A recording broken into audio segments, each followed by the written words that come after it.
sommes sur le circuit d'Imola, régulièrement annexé par la Scuderia pour des essais privés, mais cette fois l'équipe de course est présente pour un show hors du commun. 3 voitures totalement différentes vont s'affronter, juste pour rire, sur les 5 km de ce tracé rapide et technique. Nicola Larini, 3e pilote officiel chargé des essais, va conduire une Fiat Bravo HGT. Eddie Irvine, pilote officiel, sera au volant de la surpuissante 550 Maranello. Enfin, la star des stars, Michael Schumacher, double champion du monde et leader du championnat 97, sera aux commandes de la F1 de 96. La Fiat part la première. Larini va exploiter au maximum les 147 chevaux du 5 cylindres 2 litres 20 soupapes. Schumacher lit pendant ce temps-là la Gazzetta dello Sport.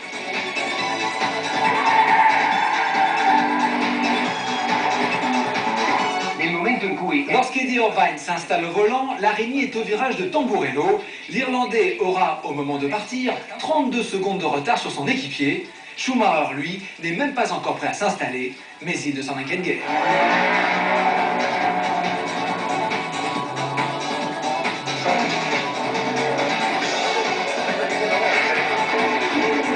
Larini est au virage de Tosa, après 50 secondes de course, quand Schumacher met son casque.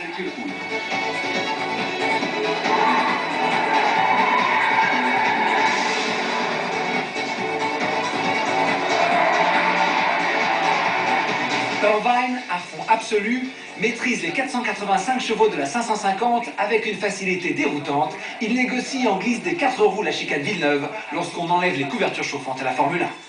Schumacher est maintenant prêt à partir. Bien sûr, avec sa Formule 1, il a un avantage énorme, mais tout de même, il compte 1 minute 24 secondes de retard sur Larini et Irvine négocie Tosa avec 42 secondes d'avance quand le champion du monde s'élance, le couteau entre les dents. Larini arrive à la chicane d'Aqua Mineral. Il a désormais un demi-tour de circuit d'avance. La chasse est ouverte.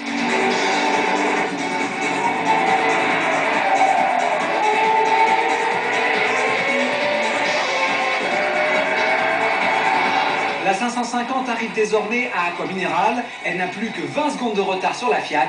L'écart a fondu de moitié. Schumacher, lui, est déjà à Tosa.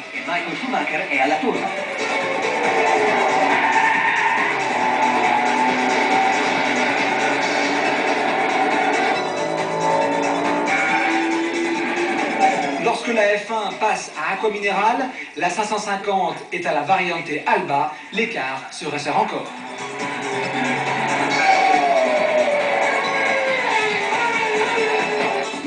La Fiat de son côté entame son retour vers la ligne droite, elle est à Rivazza.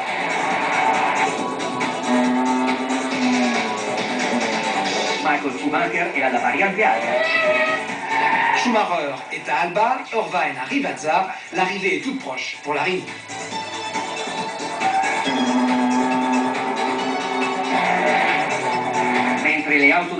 Larini arrive dans le dernier virage. Schumacher est encore à Rivazza, il compte plus d'1 kilomètre de retard. Irvine négocie le dernier virage, Schumacher termine son dernier freinage, mais il a une botte secrète, l'incroyable puissance de son V10, époustouflant.